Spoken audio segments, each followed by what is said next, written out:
What's up, everybody? Welcome to CFP Talks. My name is Jonas, and with me, as always, is the handsome, gentlemanly Mr. David Fuchs. David, how are you? I'm good. I'm good, Joe. How are you? I am fantastic. I'm a Good. little sad because this is our second to last taping, Well, it's which the is second to last taping day. It's technically our fourth to last episode correct. we're doing Our together. second to last taping day is correct. It's it's been a hell of a run. I can't lie. It It's a little has. sad for me. Yeah. No. I mean, me too. I mean, we just said episode 211. This is our 211th episode together. We're gonna do four more or three more after this. So Yeah, we'll end up finishing at 214, which is pretty cool. That's a yeah. lot. It's been Valentine's Day. consistent. We Yeah, I end know, on but I love. know. That's what I was thinking the same thing. But it's been very consistent.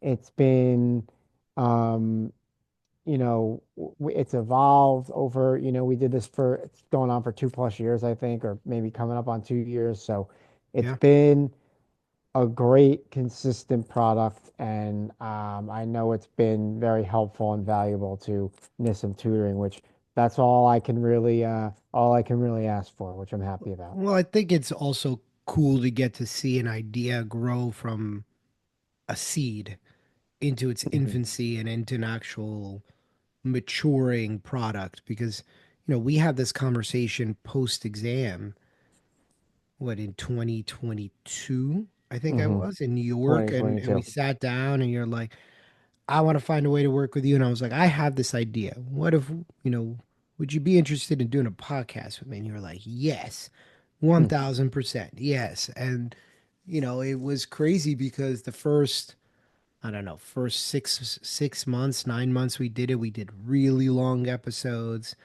And then we changed the format and we started doing different stuff. And I'm just very proud of what we built and I'm excited for the next chapter of it, but you will be tremendously and sorely missed. And I think Well, thank you. that's not just for me. I think there's a lot of people who will miss your voice. So, Well, we owe you a great debt of gratitude for everything that you've helped build in this show. So, Well, thank thank you. you. I appreciate that. It's been fun, and I appreciate the opportunity to work with you. And I appreciate all the listeners and the students that have, or the candidates that have listened to this. And as long as, we helped one person pass, which I think we probably helped more than that, Yeah. then it was all worth it. So I'm Yeah. happy to be a part of it. I always be proud of it. Always miss working with you. And, we talked about it. I'll probably come back every, uh exam cycle and do like a guest episode or something like Yeah. that. So I'll definitely be around for sure. And you know, for anyone that's thinking about taking the exam or is taking the exam or wants, you're still free to reach out anytime. So at any point. So I'm definitely not going anywhere, and I'm still in the industry. So hopefully you'll be hearing my name a little bit more. Yeah, we'll be definitely seeing your name in bright lights soon. We know it. But let's talk a little CFP. Um, and let's talk a little bit about some of the do's and don'ts of exam week. What are your do's and don'ts of exam week? Let's start with do's. What are Let's some of start the with do's? dues. Yeah. Let's start on the So, positive note. it's funny, like some of the do's can also be spun as don'ts as well. Yeah, for sure. Like for example, one of the do's would be like make sure you're rested and make sure you're getting enough sleep and make sure that you're getting your body right. You could also say on the other end, like, don't um don't inhibit your sleep. Like don't go overboard. Yeah. Like don't make it where your body and mind are gonna be exhausted. So in the general sense of the theme there, it's just make sure that your mind and body are going to be charged up, they're going to be fresh, not exhausted, not burnt out, heading into the day that you're going to be taking the exam. Yeah, and it's a hard temptation not to give into. And I know it, right? Like I get that same urge. Like I should be studying, especially the week of the exam. I should be grinding, trying to get every ounce out of this. And the reality of it is that if that's where you are the week before the exam, you didn't study enough previously, and you didn't have a study plan, and For sure. you're rushing into the end. Or, and I find this as well when we're designing the CFP program or we're doing questions.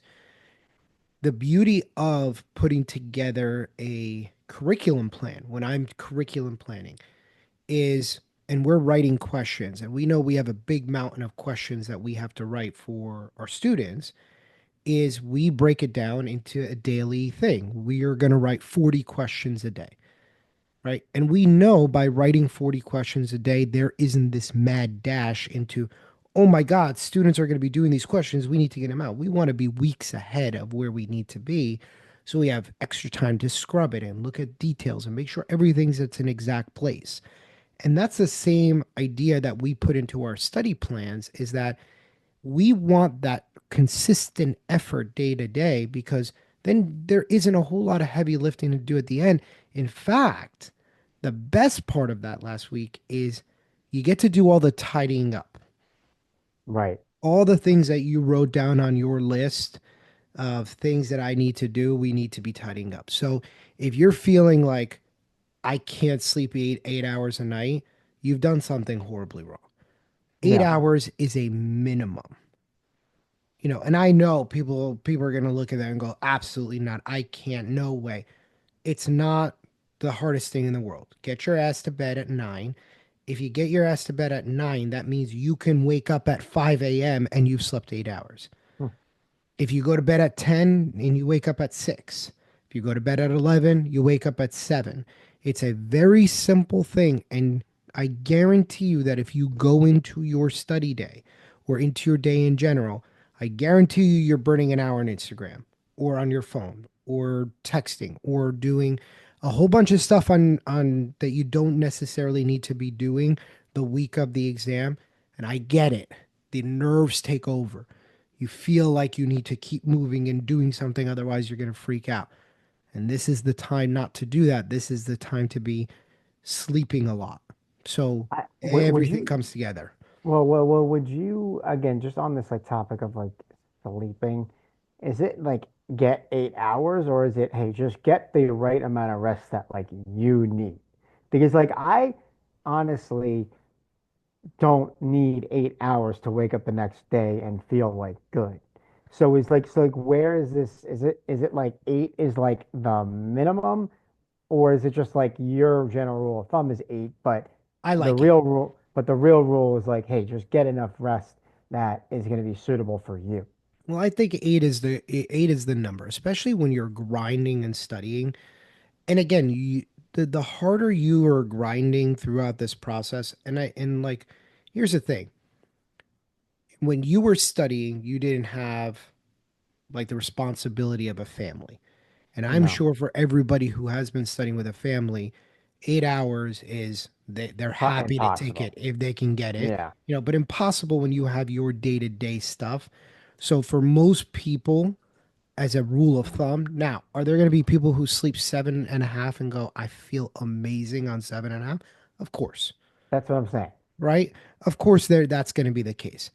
But I like to shoot for 8 hours because I know what that means for most people is going to end up being 7. Play a little New York negotiation, right? Okay. All right. All right. All right. Because if I Respect. tell everybody 8, they're really going to do 7, and we're still in good shape. But we want to shoot for 8 because, Okay. even if you end up falling short at 7 or 7.5, that is still, for most of us, that's fantastic sleep. So on the same type of topic or the same type of thought process when it comes to exam material and studying. We kind of say, what to do. Do light studying, do flashcards, maybe take some small quizzes. You're not doing Yeah. a mock exam in the last week, maybe if it's a week out, but nothing shorter than that. So do some light stuff just to keep your brain. warm and to keep your Yes. body going. Yeah, you But have to keep studying, but yeah, you shouldn't be studying to the extent of what you were it's doing previously, right, exactly. So at the right? same in the same note, like kind of like how we were saying um that earlier, get rest, don't burn yourself out. It's the same thing with the material. Study a little bit, make sure you're getting your brain continuing to work and don't go in cold turkey on exam day. But at the same time, don't do too much where you're going to be burning yourself out. And not only that, another reason is because I think the more you study that last week, yes, you can make the point that you're reassuring and reconfirming some of the information, but I also don't like the idea of getting in your own head that last week Yeah. because I think a lot of people may think they know stuff and you're confident, and that's great. Confidence is the number one thing you need on this exam. But then you start questioning, the more you read and the more you start to Yeah. analyze things, you start to say, like, wait, am I right about that? Or am I thinking about the right way? And you just kind of psychoanalyze it. Yeah, I think you're bringing up two good points, and I think that do study with a lot of intensity, but for short periods of time. Okay. Why are we doing that? We're getting game day action. We're just not going to game day length, Hmm.